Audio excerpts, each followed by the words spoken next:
सदाबहार सच्ची कहानियों पर आप सभी का स्वागत है। आज मैं बहुत खुश थी। आज का दिन मेरे लिए बहुत खास था क्योंकि मैं आज अपने दुल्हन का ड्रेस पहनकर पूरी तरह सज धज कर तैयार हुई तो मैं बहुत खुश दिखाई दे रही थी। उस दिन सबने मेरे दिल खोल कर तारीफ की थी। मैं अपने दुल्हन के ड्रेस में बैठी अपनी जीवन साथी का इंतजार कर रही थी। दिल में हजारों अरमान थे। हर लड़की के तरह मैंने भी खूबसूरत सपना देखा था, मगर मेरा ये सपना उस टाइम चकनाचूर हो गया जब मेरी शादी मेरे बहनोई से तय कर दी गई थी। ऐसा नहीं था कि उम्र में मुझसे बहुत बड़े या उम्र दराज आदमी थे, बल्कि वह पढ़े लिखे और खूबसूरत नौजवान थे, मगर मैंने उन्हें हमेशा जीजा के रूप में स्वीकार किया था। मेरी दीदी पूनम के मरने के बाद जब उसकी सास ने मेरी माँ से मेरा रिश्ता मांग लिया तो उन्होंने मुझसे पूछे बगैर ही हाँ कर दी। इस बात का मुझे पता चला। मैं उनसे बहुत नाराज हुई और बहुत दिन तक घर वालों से बोलचाल बंद कर दी। एक दिन मेरी मम्मी ने मुझे अपने पास बुलाया और कहा, बेटा, हम सब तुमसे बहुत ज़्यादा प्यार करते हैं और हम तुम्हारे बारे में कोई गलत फैसला नहीं करना चाहते। साहिल एक अच्छा और खूबसूरत पढ़ा लिखा लड़का है। सबसे बड़ी बात यह है कि लालची नहीं है और अच्छा कमाता भी है। तुम सिर्फ इस वजह से उससे शादी करने से मना कर रही हो कि वह तुम्हारी बहन के साथ 2 साल शादी की जिंदगी बिता चुका है। कभी कभी टाइम बदलने के साथ साथ रिश्ते भी बदल जाते हैं मेरी प्यारी बेटी। फिर भी अगर तुम मना करना चाहती हो तो मैं आज ही साहिल की माँ को फ़ोन करके मना कर दूंगी। तुम रात तक मुझे अपने फैसले बता देना। मम्मी ये कहकर चली गई और मैं सोच में डूब गई थी। मुझे समझ नहीं आ रहा था कि मुझे क्या करना चाहिए। मैं अपने कमरे में आई तो मेरा फ़ोन बज रहा था। मैंने मोबाइल उठाया तो वहाँ मेरी सहेली रितु का नंबर जगमगा रहा था। मैंने दिल ही दिल में भगवान की कृपा की कि चलो अपनी परेशानी की सारी दास्तान अपने दोस्त से सुना दूंगी और उससे अच्छी राय मांग लूंगी। लेकिन कॉल को रिसीव करने के बाद तो मेरे होश ही उड़ गए जब रितु ने मुझे रोते हुए बताया कि उसके पति ने उसे घर से निकाल दिया है और साथ ही उसकी कीमती जेवर भी छीन लिया है। अब उसके घर वाले उसके लिए बहुत परेशान थे और कानूनी तौर पर यह समस्या हल करने का सोच रहे थे। ये सारी बातें सुनकर मैं तो अपनी परेशानी ही भूल चुकी थी। उल्टा रितु को तसल्ली दिलाने लगी, जिसने अभी 6 महीने पहले पसंद की शादी की थी। अब इतने कम टाइम में ऐसा भयानक नतीजा देखने को मिल रहा था। उसकी पूरी दास्तान सुनकर मुझे अच्छी तरह अंदाज़ा हो गया था कि दुनिया बहुत मतलबी है और बड़ों के फैसले पर सर झुका देना चाहिए। इसी में अक्लमंदी है, क्योंकि वह अपने बीते हुए एक्सपीरियंस की वजह से फैसला कर लेते हैं। मुझे अपनी माँ के किए हुए फैसले पर मुझे बिल्कुल अच्छा महसूस होने लगा और मैं उसी टाइम अपनी मम्मी के पास जाकर खड़ी हो गई और उन्हें कहा कि मम्मी, साहिल से शादी करने के लिए तैयार हूँ। मम्मी जो किचन में खाना बना रही थी, मेरे मुंह से ये शब्द सुनकर हैरान और खुश हो गई। साथ ही उन्होंने मुझे गले से लगा लिया और मेरे माथे पर चूम लिया। मुझे आशीर्वाद देने लगी। मम्मी को खुश देखकर मेरा दिल भी खुश हो गया था। मेरी दीदी पूनम को मैंने हमेशा उनके शादी के बाद खुश और सजी संवरी देखा था, जिसकी वजह से मेरे दिल में कोई डर भी नहीं था। अपनी शादी के बाद पहली बार मैंने उनके कमरे में दुल्हन के रूप में कदम रखा तो दीवार पर लगी बहन की तस्वीर पर नज़र पड़ते ही उसके करीब आई और बोली, मेरी प्यारी बहन, तुम इतनी जल्दी इस दुनिया से मुंह मोड़ कर गई हो। मुझे तो ऐसा महसूस होता है जैसे तुम अपनी सारी खुशियां मेरी झोली में डालने के लिए ही दुनिया में आई थी। ये कहकर एक प्यार भरी नज़र उसकी तस्वीर पर डालने के बाद मैं अपने कमरे में आकर बैठ गई। अब मुझे साहिल का इंतजार था। आने वाले हसीन पल का सोचकर मैं शर्म से सिमट रही थी। उस टाइम दरवाजे की कुंडी खटकने की आवाज़ सुनाई दी तो मैंने भी नज़र झुकाकर घूंघट गिरा लिया। साहिल चलते हुए बेड के करीब आया। जिस अंदाज से आया था उसी तरह चुप से वापस चला गया। दरवाज़ा बंद होने की आवाज़ सुनकर मैं हैरान हुई। अपना चेहरा बाहर निकाला तो देखकर हैरान रह गई कि सामने लगी मेरी दीदी की तस्वीर अपनी जगह से गायब थी। मैं कुछ देर वहीं बैठी रही। मुझे कुछ समझ नहीं आ रहा था कि मुझे क्या करना चाहिए। मैं समझ गई कि साहिल 1 साल बाद की अपनी पत्नी की मौत का दुख नहीं भुला सके हैं। उन्हें इस टाइम मेरा घूंघट उठाना चाहिए था। मैं ये सोचकर अपनी जगह से उठी और उनको देखने चली गई। मैं उन्हें तसल्ली के 2 बोल देकर उनको बहलाना चाहती थी ताकि फिर हम दोनों एक दूसरे के बारे में बात कर सकें। मैं कमरे से बाहर निकलकर बराबर वाले कमरे में जाने लगी तो वह कमरा लॉक था। मैं हैरानी में खड़ी रह गई। मुझे अपने भारी भरकम लहंगे से उलझन होने लगी। सुबह से रात तक रिसेप्शन में थकान की वजह से मुझे नींद भी आने लगी थी। सो मैं अपना भारी भरकम सा लहंगा संभालते हुए कमरे से वापस आई और कपड़े बदल कर सो गई। अगली सुबह मेरी आंख खुली तो साहिल बेड के किनारे बैठे हुए थे और मेरी सास उनसे नाश्ते का पूछ रही थी। नई जिंदगी की नई सुबह बधाई दे रही थी। साहिल ने इतने प्यार से कहा। पिछली रात की उस बात को भूलकर मुस्कुरा दिया। उस टाइम मेरी नज़र सामने वाली दीवार पर लगी दीदी की तस्वीर पर पड़ी तो मुझे ऐसा महसूस हुआ जैसे वह हमें देखकर मुस्कुरा रही हैं। मेरे लबों पर भी मुस्कुराहट फैल गई। हमारे लिए नाश्ता आ चुका था, सो मैं फ्रेश होने चली गई। मैंने और साहिल ने अपने कमरे में बेड पर बैठकर खुशी से नाश्ता किया था। नाश्ते के बाद साहिल के कुछ दोस्त मिलने आए तो वह उनके साथ चले गए, जबकि मैं तैयार होने लगी। पूरा दिन मेहमानों से मिलने में बीत गया था। आज मैं बहुत आराम से थी और मुझे साहिल का रवैया देखकर मुझे नींद भी नहीं आ रही थी। वह जल्दी ही मेरे करीब आएंगे और एक दूसरे को समझने लगेंगे। मगर रात हुई और मैं इंतज़ार करने लगी तो मुझे बहुत मायूसी हुई, क्योंकि पिछली रात की तरह आज रात भी साहिल कमरे में आए और दीदी की तस्वीर लेकर दूसरे कमरे में चले गए। मैं परेशानी में बैठी उन्हें देखती रह गई। मुझे उन पर तरस आने लगा था, साथ ही दीदी की किस्मत पर भी तरस आता था, जिससे इतनी चाहने वाला पति मिला था। उन्हें भूल नहीं पा रहा था। खैर, मैं कमरे से निकली और साहिल के पीछे दूसरे कमरे में जाने लगी तो वह कमरा लॉक कर चुके थे। मैं बेबस वहीं खड़ी रह गई। अंदर से साहिल के कुछ बोलने की आवाज़ सुनाई दे रही थी, जैसे वह किसी से बातें कर रहे हों। मैंने दरवाजे पर कान लगाकर गौर से सुनना चाहा तो मुझे कोई शब्द समझ नहीं आया। तभी मेरी सास मुझे सामने से आती हुई नजर आई। उन्होंने पूछा, क्या हुआ, यहाँ कमरे के बाहर क्यों खड़ी हो? अब मैं अपनी सास को क्या बताती कि रिसेप्शन की दुल्हन अपने पति के पीछे भाग रही है और वह उसे जान छुड़ाकर खुद दूसरे कमरे में कैद कर चुका है।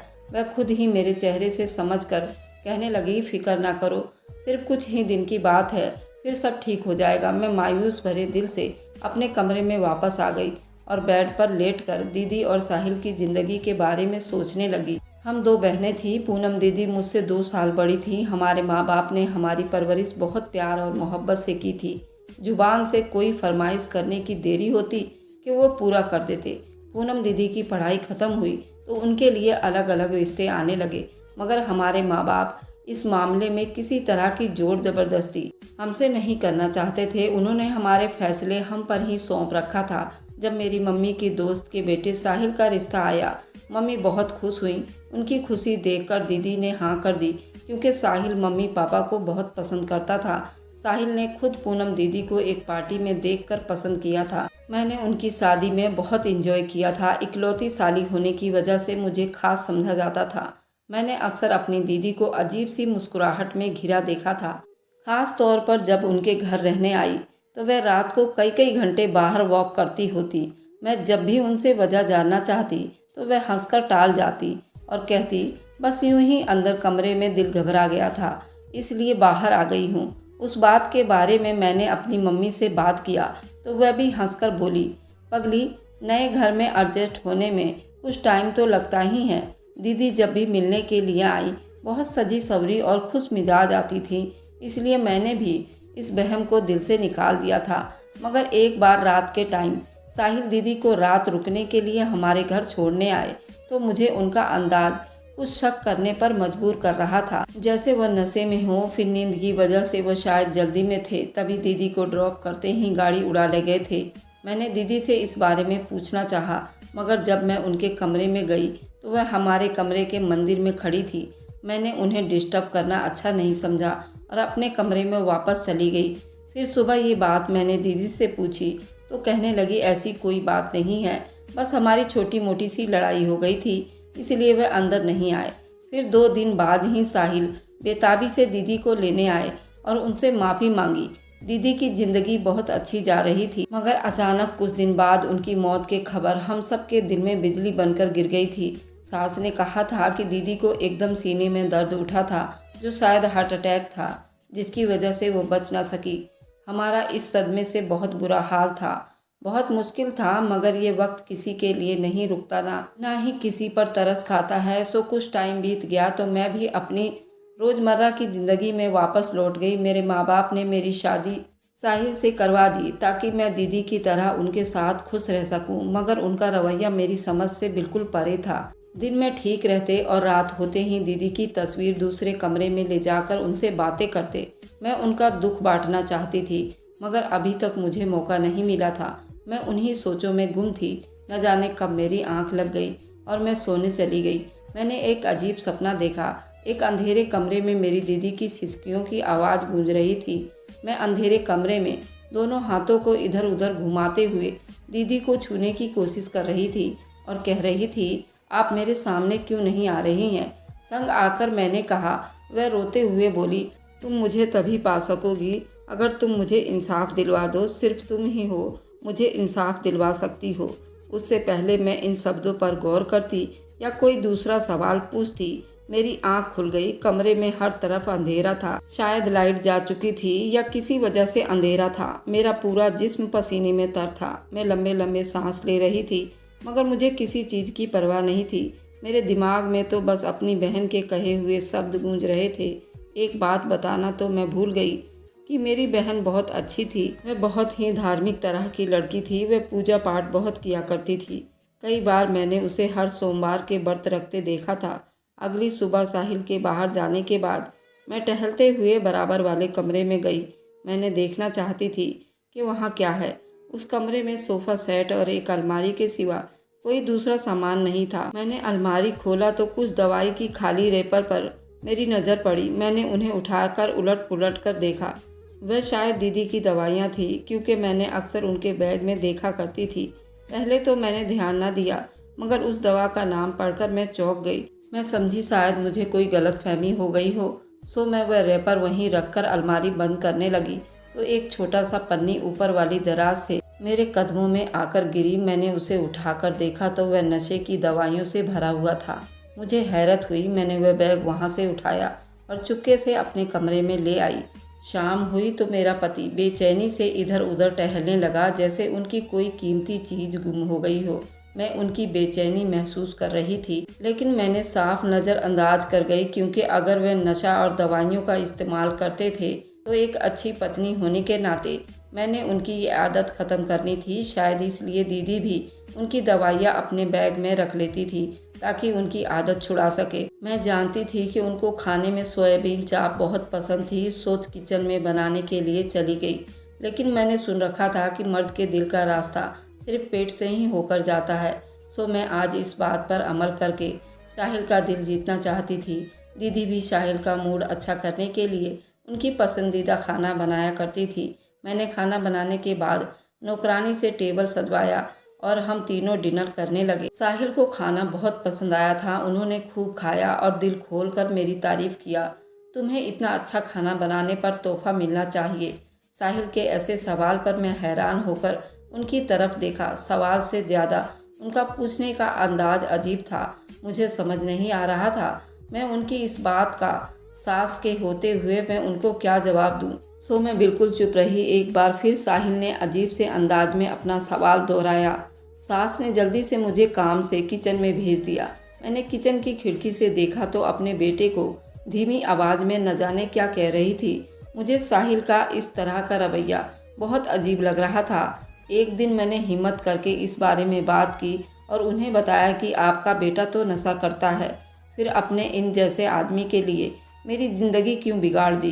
कहने लगी, ऐसी कोई बात नहीं है। तुम्हारी बहन के मौत ने और उस सदमे में उसे कहीं का नहीं छोड़ा। अपने गम को भुलाने के लिए मैं उसे समझाऊंगी। मैंने रात को फिर से सोने के लिए आंखें बंद की तो दीदी की रोती हुई सूरत मेरे सामने आई। वह मुझसे इंसाफ मांग रही थी। आखिर कैसा इंसाफ? दीदी को यूं सपने में तड़पता देखकर मैं बेचैन हो गई थी। मेरे दिल में अजीबोगरीब ख्याल आने लगे थे कि कहीं मेरी दीदी के साथ कोई हादसा तो नहीं हुआ था या फिर कुछ और था। मेरी सास ने बताया जब दीदी को अटैक हुआ तो उन्हें अस्पताल ले जाया गया था। उस टाइम तो ना कुछ पूछने का होश था और ना ही किसी पर शक था, मगर अब दीदी यूं सपने में देखना एक गैर मामूली बात नहीं थी। मैंने अपने कमरे में छान मारा कि मुझे अस्पताल की रिपोर्ट मिल जाए जिसमें दीदी की मौत अटैक से हुई थी या कुछ और बात थी, ताकि मुझे वजह तो पता चले। मगर कमरे में ऐसा कोई कागज नहीं मिला। सुबह पति को घर से बाहर जाते ही उसके कमरे की सफाई के बहाने से वहां भी देख लिया, मगर कुछ नहीं मिला। अब सिर्फ सास का ही कमरा रह गया था और मुझे उम्मीद थी कि शायद यहाँ से कुछ मिल जाए, और ऐसा ही हुआ। अलमारी से एक अस्पताल की रिपोर्ट मिली जिसमें दीदी की मौत की वजह दिल के दौरे की वजह से हुई थी।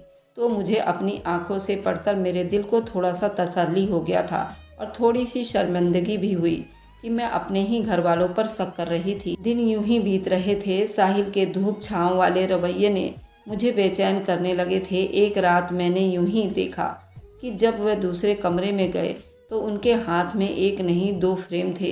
एक तो मैं पहचान गई थी, वह दीदी की तस्वीर थी, और दूसरा शायद नया बनवाया था। मगर सस्पेंस की बात तो ये थी कि उस दूसरे फ्रेम में किसकी तस्वीर थी। अगली रात को मैं सोने के लिए लेटी तो मैंने जानबूझकर आंखें बंद कर ली और फिर सोने की एक्टिंग करने लगी। आज रात में ज़रूर भेद जानना चाहती थी जो मुझे अंदर ही अंदर बेचैन कर रहा था। मैंने महसूस किया कि रोज़ के मुताबिक साहिल कमरे में आए और दीदी की तस्वीर हाथ में लेकर कुछ देर तक उसे देखते रह गए थे, जब तक कि उनको यकीन हो गया कि मैं सो चुकी हूँ। उसके बाद उन्होंने बाहर के तरफ कदम बढ़ाए। मैंने आंखें खोलकर उनकी पीठ को देखा। जैसे ही वे दूसरे कमरे में गए मैं भी उठकर बैठ गई और मुझे सोता देखकर कमरा लॉक किए बगैर ही दूसरे कमरे में चले गए थे। कुछ देर बीते तो मैं भी बिल्कुल दबे कदमों से उठी और धीरे धीरे चलती हुई बराबर वाले कमरे के सामने आकर रुकी। मैंने दरवाजे की कुंडी धीरे से घुमाई तो दरवाज़ा खुलता चला गया। मैंने कमरे में चुपके से झांका तो साहिल दीदी की तस्वीर पर झुके बातें कर रहे थे। उनकी आंखों से आंसू बह रहे थे। उनके आवाज़ से साफ सुनाई दे रहा था, मेरी प्यारी पत्नी, तुम दूसरी दुनिया में कितना अकेला महसूस कर रही होगी। मैं तुम्हें उदास नहीं देख सकता। बहुत जल्दी तुम्हारी तन्हाई दूर करने वाला हूँ, तुम्हारी दुनिया में कदम रखने वाला हूँ। बस तुम थोड़ा इंतज़ार करो। ये कहकर साहिल ने एक दूसरी तस्वीर अपनी गोद से उठाकर दीदी की तस्वीर के साथ मिलाकर रख दी। वह दोनों तस्वीर को साथ मिलाकर न जाने क्या कुछ कर रहे थे। वह तस्वीर तो मुझे नजर नहीं आई, मगर दिल दहलाने वाली बातें सुनकर मेरे कदमों तले से जमीन खिसक गई थी। मैं उल्टे कदम अपने कमरे में वापस आई और बेड पर आकर लेट गई और लंबी लंबी सांसें लेने लगी। मुझे ऐसा महसूस हो रहा था कि मैं मीलों सफ़र पैदल चलकर आई हूँ। मैं बिस्तर पर लेटकर सोने की कोशिश करने लगी। साहिल खुदकुशी का सोच रहा था, दीदी के पास जाने का सोच रहा था। दीदी के साथ साथ दूसरी तस्वीर साहिल की ही थी। मुझे साहिल को खुदकुशी करने से रोकना था। सोचते सोचते काफ़ी देर बाद आंख लग गई। फिर दीदी की कराहती हुई आवाज़ ने मुझे अपनी तरफ ध्यान दिलवा दिया और वे बार बार इंसाफ की भीख मांग रही थी। मैंने सपने में ही उनसे इंसाफ दिलाने का वादा किया। वह मुस्कुराकर उठकर चली गई और मैं फिर उलझ गई। दीदी का मामला तो उलझनों में सिमट चुका था। अब मुझे हर सूरत में अपना वादा निभाना था और मुझे नहीं पता था ये कैसे करना है। सो मैं रात के पिछले पहर उठकर दूसरे कमरे में जाकर और सब कुछ जानना चाहा, मगर वहाँ अंधेरा था। साहिल शायद लाइट बंद करके सो चुके थे। अगले दिन मेरी आंख देर से खुली तो मैं उठी और अलमारी से अपने कपड़े निकालने लगी तो वहाँ से नशे की पुड़िया और दवाइयाँ गायब थी और अलमारी के लॉक और दरवाजे मुझे मुँह चिढ़ा रहे थे। दिन ब दिन साहिल का रवैया देखकर मुझे डर भी लग रहा था। वह दीदी के पास चले जाने का प्लान बना रहा था। मैं मायूसी से अपने कमरे से निकली तो मेरी सास परेशान होकर आई और मुझसे कहने लगी, बेटा तुम्हारे फ़ोन में रिचार्ज है तो प्लीज़ मुझे ये डॉक्टर साहब का नंबर मिलाकर दे दो। मेरा सर दर्द से फटा जा रहा है, कुछ अपने बारे में पूछ लूँ। मैं उनकी बात सुनकर अपना सर हिलाया और उनके हाथ से उनका फ़ोन लेकर उनको बताया हुआ नंबर मिलाने लगी। दूसरी बेल पर कॉल रिसीव कर ली गई थी। मैंने अपना फ़ोन उन्हें पकड़ाया तो उससे पहले मेरा हाथ रिकॉर्डिंग के बटन पर टच हो गया, जो कि मेरा कोई इरादा नहीं था रिकॉर्ड करना, एक इत्तेफाक था। मेरी सास मोबाइल लेकर दूसरी तरफ जाकर बातें करने लगी। रात को साहिल काफ़ी देर से घर आया था। आज वह बहुत खुश नज़र आ रहा था।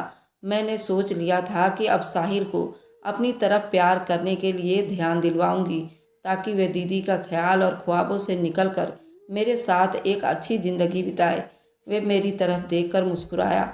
मैंने खाने का पूछ लिया, उन्होंने जल्दी मना कर दिया। उनके हाथ में बर्गर बास्केट था। उन्होंने वे मेरी तरफ बढ़ाया और बोले, ये मैं खास तुम्हारे लिए बनवा कर लाया हूँ।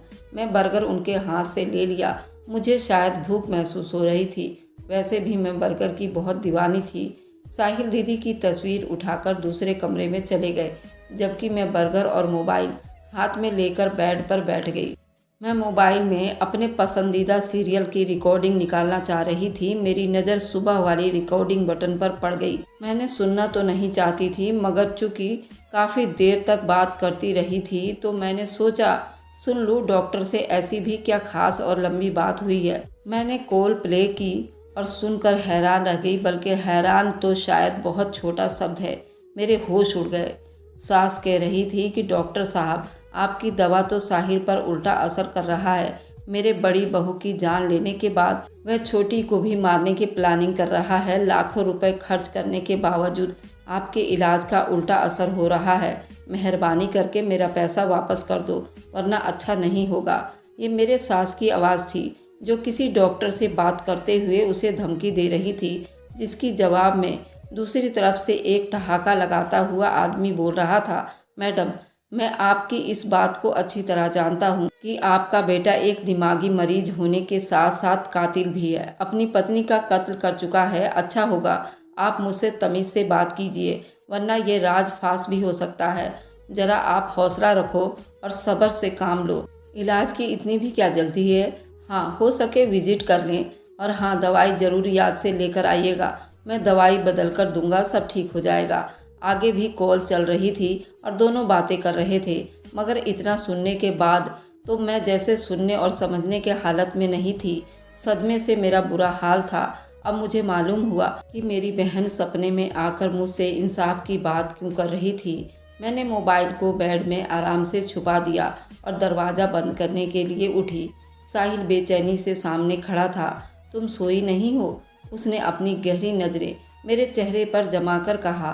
तो मैं खुद को संभालते हुए बोली, बस सोने लगी हूँ। उसने फिर सवाल किया, तुम बर्गर खा चुकी हो? मैंने सर हिलाया और बोली, हाँ, बहुत मज़े का था। ये सुनकर उसका चेहरा खिल गया और वापस अपने कमरे में चला गया। मैंने अपने कमरे का दरवाज़ा बंद किया और साथ ही मेरा पूरा बदन कांप रहा था। मैं फूट फूट कर रोने लगी। बहुत देर तक यूं ही बेहाल बैठे रहने के बाद मैंने अपने अंदर हिम्मत पैदा की और उठकर तकिए के नीचे से अपना मोबाइल निकाला और अपने माँ को फ़ोन करके सारी बात उन्हें बताई।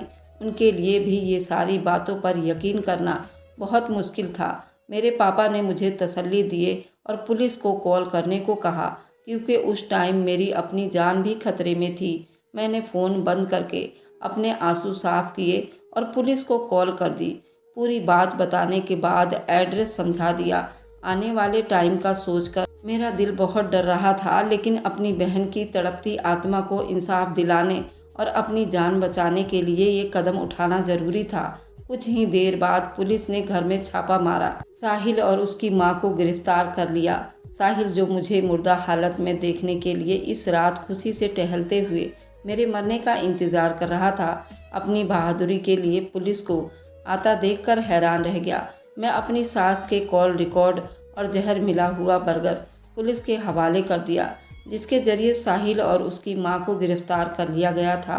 उन दोनों का केस अदालत में चला और साहिल को पागल खाने भेज दिया गया। साहिल एक दिमागी मरीज था जो खूबसूरत लड़कियों से नफरत करता था। जाली डॉक्टर के साथ मेरी सास को भी 10 साल की सज़ा सुना दी गई। उस डॉक्टर ने दीदी की झूठी रिपोर्ट तैयार की थी। सास ने जाली और लालची डॉक्टर के राय पर अमल करते हुए अपने दिमागी मरीज बेटे की शादी ये सोचकर कर दी थी कि जब पत्नी बच्चों की जिम्मेदारी सर पर पड़ेगी तो वह खुद ही ठीक हो जाएगा। मेरे लिए अब वहाँ कुछ बाकी नहीं बचा, तो मैं अपने माँ बाप के घर आ गई थी। मेरे माँ बाप ने अपने सीने से लगाया और एक नई जिंदगी शुरू करने के लिए मेरा हौसला बढ़ाया। मेरे माँ बाप को इस बात का एहसास अच्छी तरह हो गया था कि रोती हुई बेटी का दुख सबको नज़र आ जाता है, मगर हंसती हुई बेटी की जिंदगी के दुख को समझ लेना ही असल बात है। अगर वह इस बात को पहले समझ लेते तो शायद मेरी दीदी के साथ ये हादसा नहीं हुआ होता। मैंने अपने पढ़ाई फिर से शुरू कर दिया था। मैंने माँ बाप का सर फकर से ऊंचा कर दिया था। अब मेरी बहुत अच्छी जॉब है और अपने माँ बाप के घर में खुशी से ज़िंदगी बिता रही हूँ। बीता हुआ कल एक बुरे सपने की तरह भुलाने की कोशिश कर रही हूँ। यादें अच्छी हों या बुरी, भुलाने में टाइम तो लगता ही है और मैं जानती हूँ एक दिन मैं सब कुछ भुलाने में कामयाब हो जाऊंगी। अपनी दीदी को सपने में हंसता मुस्कुराता देखकर मुझे बहुत खुशी होती है और साथ ही ये सोचकर दिल में तसल्ली हो जाती है कि मैंने उनसे किया हुआ वादा निभाया था और इंसाफ दिलवाया था। उनकी याद एक प्यारी सी मुस्कुराहट की सूरत में मेरे चेहरे पर आबाद रहती है। अगर आपको आज की कहानी पसंद आई है तो वीडियो को ज़रूर लाइक कीजिएगा और अपने दोस्तों के साथ शेयर भी कीजिएगा। और हाँ, अगर आपने अभी तक हमारे चैनल को सब्सक्राइब नहीं किया है तो ज़रूर सब्सक्राइब कर लें। मिलते हैं हम अपनी कल एक नई दिलचस्प कहानी के साथ। मुझ पर सदा अपना प्यार और स्नेह बनाए रखें। सभी को मेरा प्यार भरा नमस्कार दोस्तों।